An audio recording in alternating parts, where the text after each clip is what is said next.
ప్రభు మీతో ఉండుగాక.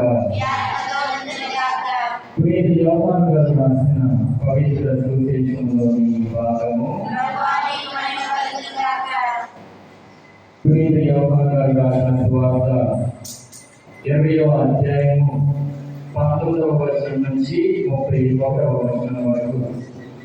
ప్రియమైన యోహాను గారు రాసిన సువార్త 20వ అధ్యాయము 19వ వచనం నుంచి 31వ వచనం వరకు. అది ఆదివారం సాయం సమయము. యూదుల భయంచే శిష్యులు ఒకచోట తలుపు కోసుకొని ఉండేది. యేసు వచ్చి వారి మధ్య నిలబడి, మీకు శాంతి కలుగుగాక అనెను. ఆ మాటలు చెప్పిన పిదప ఆయన వారికి తన చేతులను ప్రక్కన చూపగా ప్రభువును చూసి వారు ఆనందించేది. యేసు మరలా వారితో, మీకు శాంతి కలుగుగాక.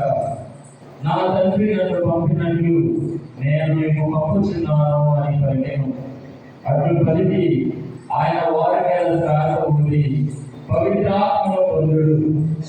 ఎవరి పాపములైనా మీరు క్షమించిన యెడల అవి క్షమింపబడు.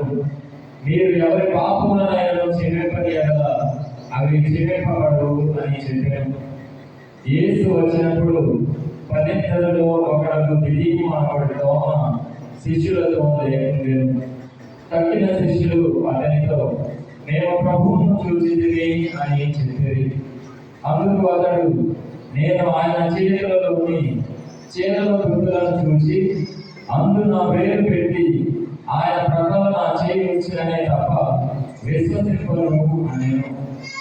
8 దినముల పిమ్మట ఆయన శిష్యులు మరలా ఇంటి లోపల